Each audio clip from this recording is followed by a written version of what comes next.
दोस्तों तो कैसे हैं आप सब। स्वागत है आप सभी का आपके अपने चैनल शिक्षा अकेडमी पर। तो इस वीडियो में हम देखने वाले हैं क्लास 10 संस्कृत का क्वेश्चन पेपर कि कहां से और किस किस टाइप के क्वेश्चन पूछे जाते हैं, क्योंकि ज्यादातर विद्यार्थियों को कंफ्यूजन रहता है कि बोर्ड एग्जाम में कैसे कैसे क्वेश्चन पूछे जाते हैं। तो ये सारा कंफ्यूजन आज के इस वीडियो में दूर हो जाएगा, क्योंकि इस वीडियो में हम संस्कृत के सेट बी का पूरा एनालिसिस करेंगे और इन प्रश्नों को आपको अनिवार्य रूप से तैयार कर लेना है, क्योंकि यही क्वेश्चन आपके 2024 के बोर्ड एग्जाम में आएंगे। तो वीडियो को पूरा जरूर देखना, तभी आपको समझ आएगा। तो आइए देखते हैं कैसा कैसा क्वेश्चन पूछा जाता है। तो वीडियो को जरूर से एक लाइक कर देना।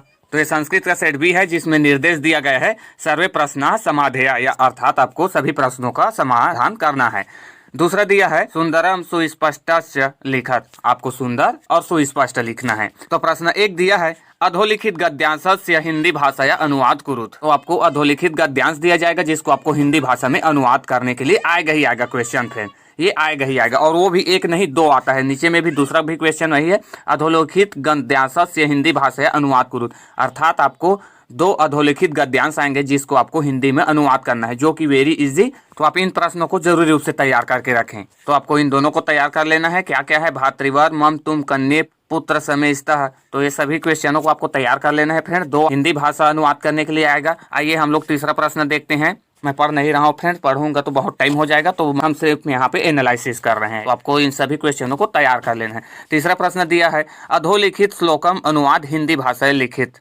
तो यहाँ पे आपको श्लोक भी दिया जाएगा, श्लोक भी दिया जाएगा हिंदी भाषा में अनुवाद करने के लिए, ठीक है। और वो इसे भी आपको दो श्लोक दिया जाएगा, दो गद्य दिया जाएगा जैसे हिंदी में आता था वैसे ही, और दो पद्य यानी कि श्लोक आएंगे आपको हिंदी भाषा में अनुवाद करने के लिए, ठीक है। इस तरीके से तो अच्छे से पढ़ लीजिए इस श्लोक को। पांचवा प्रश्न दिया है वाक्यम शुद्धम कृत्वा लिखत। तो आपको वाक्य शुद्ध करके लिखना है। सुशीला पुस्तकम पठितवती, तो इसको आपको शुद्ध करना है। दूसरा दिया है भवान कुत्र गच्छन्ति, इसको भी आपको शुद्ध करके लिखना है। और तीसरा है अहम स्व अगच्छम, तो इसे आपको शुद्ध करके लिखना है। छठवां प्रश्न दिया है विग्रह पदा नाम समासिक शब्द लिखत्वा नाम लिखत, यानी कि समास से भी क्वेश्चन आएगा ही आएगा फ्रेंड। तो आप समास को अपना स्ट्रॉन्ग रखिए। तो समास में दिया है जलस्य अभावः, दूसरा है लंबवत उदरम, और तीसरा है न स्वस्थ। तो इसको आपको समास करके समास का नाम भी लिखना है, ठीक है। तो आप समास को अपनी स्ट्रॉन्ग रखिए। आइए हम सातवां प्रश्न देखते हैं। सातवां दिया है अधोलिखिता नाम शब्दा नाम विभक्ति वचनम लिखत। तो आपको फ्रेंड्स इसमें इस दिए गए शब्द के विभक्ति और वचन लिखना है, जो वेरी इजी और मोस्ट इंपोर्टेंट क्वेश्चन है, और ये क्वेश्चन आएगा ही आएगा। तो आपको इन सभी का विभक्ति कौन सा है और वचन कौन सा है ये बस बताना है फ्रेंड, ठीक है। तस्मै में कौन सा विभक्ति और वचन है, कवीना में कौन सा विभक्ति और वचन है, और जनकेशु में, ठीक है। तो ऐसे ही क्वेश्चन आपको आएंगे, और ऐसे ही क्वेश्चन आपको अपने बोर्ड में देखने को मिलेगा। आठवां प्रश्न दिया है अधोलिखितेषु चतुर्णा प्रश्नाम उत्तराणि हिंदी भाषाएं लिखत। तो आपको 4 क्वेश्चन हिंदी भाषा में उत्तर देने के लिए आएगा, जो कि वेरी इजी होता है ना। क्योंकि संस्कृत में क्या है, एक ही सेंटेंस में आपको उत्तर देना होता है, जो कि बहुत सिंपल होता है। तो आपको 4 क्वेश्चन का उत्तर हिंदी भाषा में लिखना है, ठीक है। यहाँ पे हमें 6 क्वेश्चन दिए गए हैं, 1 2 3 4 5 6 क्वेश्चन। इनमें से किसी 4 क्वेश्चन का आपको उत्तर देना है। पहला प्रश्न है मानव केन अद्वितीयवान भवति। दूसरा दिया है सन्मित्रस्य किम लक्षणम प्रवदन्ति संताः। तीसरा क्वेश्चन दिया है कोरबा नगरम किमर्थम प्रसिद्धम। चौथा प्रश्न है वरस्य ज्ञातिभिः जनः कस्य स्वागतम कुर्वन्। पांचवा है मंगलयानम कुतः विमुक्तम। और छठवा दिया है देवाना माता अदिति किम करोति। तो ये सभी के सभी क्वेश्चनों को आप तैयार करके रखिए फ्रेंड्स, सभी के सभी मोस्ट इंपॉर्टेंट है, और भी आपके लिए प्रैक्टिस सेट आने वाला है।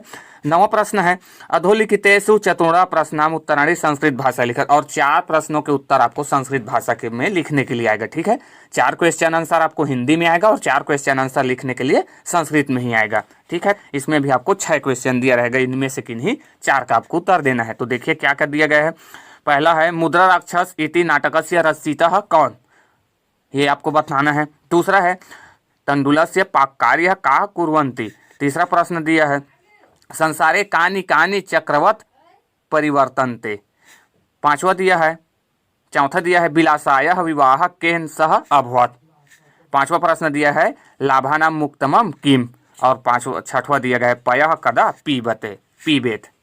तो ये सभी के सभी क्वेश्चनों के आंसर आपको संस्कृत में देना है। तो आप क्वेश्चन आंसर को संस्कृत और हिंदी दोनों में याद रखिए, ठीक है ना। चूंकि 10वां प्रश्न दिया है, 10वां प्रश्न अब में बटा है, तो अ दिया है हमें अधोलिखितम अपठितांशम पठित्वा निर्देशानुसारेण संस्कृत भाषाया उत्तरतः।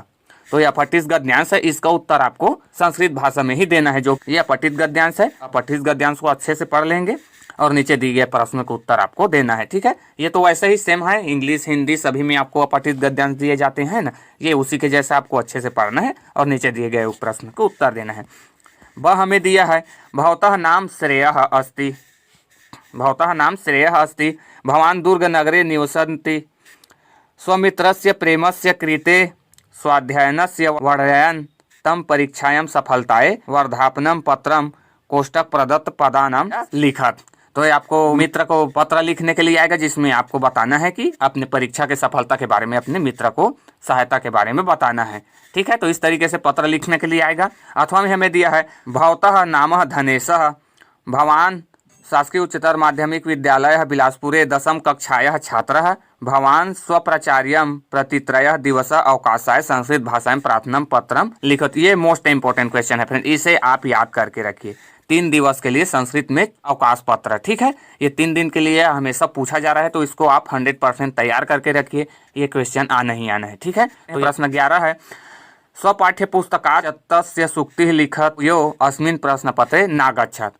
तो आपको 4 सूक्ति लिखने के लिए 100% आएगा फ्रेंड, तो आप कम से कम 5 से 6 सूक्ति याद रखिए। वो ऐसे 4 सूक्ति लिखना है जो इस प्रश्न पत्र पर ना आया हो। ठीक है, तो 5 से 6 छोटे छोटे सूक्ति होते हैं फ्रेंड, और ये मोस्ट इंपोर्टेंट और वेरी इजी होते हैं। ठीक है, तो ये तो आपका एक्स्ट्रा ऑर्डिनरी मार्क है। ठीक है, से सिंपल संस्कृत में आपको सूक्ति मिल जाएंगे, तो याद करके रखिए। 12वां प्रश्न है श्लोकस्य रिक्त स्थानम पूरयित्वा लिखत, श्लोकस्य रिक्त स्थानम पूरयित्वा लिखत। तो आपको ये स्थान दिया गया है, इसको आपको फुलफिल करना है। अथवा में हमें दिया है स्वपाठ्य पुस्तकात् 2 श्लोकों लिखत यो अस्मिन् प्रश्न पत्रे नागच्छत्। तो आपको अपने पाठ्य पुस्तक से 2 श्लोक लिखना है जो प्रश्न पत्र पे न आया हो। तो ये भी 100% आएगा ही आएगा फ्रेंड। तो आपको कम से कम 3 से 4 आप श्लोक याद करके रखिए, यहाँ से आपको नंबर नहीं जाना चाहिए। ठीक है, 4 सूक्ति से और 2 श्लोक से ये 100% आएंगे। आप कहीं से भी हो अपने पाठ्य पुस्तक से याद रखिए, ये आपसे क्वेश्चन छूटना नहीं चाहिए। 13वां प्रश्न दिया है संस्कृत भाषाएं निबंध लेखनम कुरुत किमपि एकम। तो आपको एक विषय पर निबंध लिखना है संस्कृत में। तो पहला दिया गया है बीटा अर्थात क्रिकेट, ये भी इंपॉर्टेंट है फ्रेंड्स, इसको याद रखना चाहते हो इसे याद रख लो। पहला इंपॉर्टेंट है बीटा, और दूसरा है महाकवि कालिदास। इसको तो आप हमेशा याद करके ही रखिए, ये हर साल पूछा जा रहा है, एक साल भी ऐसा नहीं गया है जिस साल नहीं पूछा गया, हर साल पूछा जा रहा है। तो आप महाकवि कालिदास को 100% याद करके रखिए, ये आएगा ही आएगा, हर साल पूछा गया है। और दूसरा मोस्ट इंपॉर्टेंट है बीटा, इन दोनों को आप याद कर लीजिए, इन दोनों से बाहर क्वेश्चन अर्थात ये दोनों 100% आएगा, महाकवि कालिदास और बीटा। 14वां प्रश्न है, 14 प्रश्न अब हमें बटा है। 14 प्रश्न हमें दिया है अ उचित स्तंभन सुमेलम कुरुत। तो इसमें आपको उचित संबंध जोड़ना है, उचित संबंध जोड़ना है आपको। और ब दिया गया है उचित शब्दम चित्वा लिखत। तो ये हमारा ऑब्जेक्टिव क्वेश्चन है फ्रेंड, यही पे हमारा ऑब्जेक्टिव क्वेश्चन दिया गया है 14 में। हमें उचित संबंध जोड़िए दिया गया है, जो कि सिंपल है, आप लोग बना सकते हैं ना, देख लीजिए, ये आपसे बनना ही चाहिए फ्रेंड। वह है उचित शब्दम चित्वा लिखत, यानी कि ये सही विकल्प है, आपको सही विकल्प में से चुनना है। सर्वत्र न भवंती का न भवंती, तो आपको ऑप्शन में से चुनना है। दूसरा है भिन्न प्रकृतिकम पदम अस्ति, तो क्या है, क ख ग में दिया गया है, देख लीजिए। तीसरा है कालादंतरम इति पदस्य शुद्ध संधि विच्छेदम पदम अस्ति, तो एक कालांतरम का शुद्ध संधि विच्छेद क्या होगा, ये आपको बताना है। चौथा दिया है अधोलिखितेषु पदेषु उपसर्गो नास्ति, तो इनमें उपसर्गो किसमें है, ये आपको बताना है। 5वां है महानदी सिहावा पर्वतात प्रभवती, अस्मिन् वाक्ये पर्वतात पदे विभक्ति अस्ति, तो इसमें कौन सी विभक्ति है, ये आपको बताना है। ठीक है, तो सिंपल पूछे गए हैं। और स दिया है उचितम विकल्पम चित्वा रिक्त स्थानम पूरित, तो आपको कुछ ये विकल्प दिए गए हैं, इनको आपको खाली स्थान में भरना है फ्रेंड। तो ये तो सिंपल है, इसको भी आप अच्छे से तैयार करके रखिए।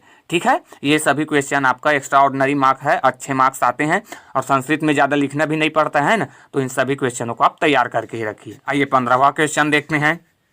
15वां क्वेश्चन दिया है निम्नयो शब्दयो संधि कृत्वा नाम लिखत, तो इसमें आपको संधि करके आपको नाम लिखना है। तो संधि और समास दोनों से क्वेश्चन आएंगे ही आएंगे फ्रेंड, तो आप संधि और समास को अपना स्ट्रॉन्ग रखिए। ठीक है ना, संधि और समास से क्वेश्चन आएगा ही आएगा। 16वां प्रश्न है वाच्यम अबोध हेतु, तो इनमें कौन सा वाच्य बोध होता है, ये आपको बताना है। वाच्य से भी क्वेश्चन आएगा, ठीक है ना, वाच्य से भी क्वेश्चन आएगा, तो वाच्य को भी अपना तैयारी रखिए। तो इसमें आपको वाच्य बताना है। 17वां प्रश्न है रेखांकित शब्दयोः प्रत्ययम पृथक कुरु। तो प्रत्यय और उपसर्ग से भी क्वेश्चन आएंगे फ्रेंड। तो रेखांकित शब्दों का प्रत्यय पृथक करना है आपको। तो पहला दिया है मनीषा आलस्य तो यक्त्वा पठति, तो इसमें कौन सा प्रत्यय है ये आपको लिखना है। ख दिया है बालिका गच्छन्ति हसति, तो गच्छन्ति में अंडरलाइंड है, तो इसका प्रत्यय क्या होगा ये आपको बताना है। 18वां प्रश्न दिया गया है निम्नयो अंकयो संस्कृत भाषा लिखत। ये भी मोस्ट इंपॉर्टेंट क्वेश्चन है फ्रेंड्स, इसे भी आपको छोड़ना नहीं है, किसी भी हालत में आएगा ही आएगा। आपको अंकों से संस्कृत भाषा में लिखने के लिए क्वेश्चन आएगा ही आएगा। तो फ्रेंड्स आपको कम से कम 3 डिजिट वाला जितने भी अंक हैं उनका आप संस्कृत भाषा में नाम याद रखिए फ्रेंड। आपको कम से कम 1 से 200 तक अंक का नाम याद आना चाहिए, 1 से 200 तक का, ठीक है। तो 1 से 100 तक का तो बहुत सिंपल है, आप लोग जानते ही होंगे, है ना। अब 101 से आपको 200 तक के बीच को और याद रख ले फ्रेंड आपसे ये क्वेश्चन छूटेगा ही नहीं, क्योंकि हर साल आपको 3 डिजिट में यानी कि 3 डिजिट में आपसे क्वेश्चन पूछा जा रहा है। तो आप 100 से 200 के बीच के अंकों को अच्छे से याद कर लीजिए, अच्छे से देख लीजिए, उतना तो ज़्यादा कठिन है ही नहीं है ना। तो इसे आप याद रख सकते हैं। इसे ऐसे क्वेश्चनों को आपको कदापि नहीं छोड़ना है, ये बहुत ही आसान है फ्रेंड्स। ये आप यहाँ से आप 2 नंबर पक्का समझो, ठीक है। तो आपको सभी अंकों का कम से कम 200 तक याद रखिए, और ये लगभग हर साल पूछा जा रहा है, ठीक है। तो यही लास्ट क्वेश्चन है, 18 क्वेश्चन पूछे जाएंगे। तो आज के वीडियो में बस इतना ही। अगर वीडियो आपको अच्छा लगा तो वीडियो को लाइक करें, शेयर करें, और नए हो तो चैनल को सब्सक्राइब करके बेल आइकन को प्रेस कर ले friends. Thanks for watching till and.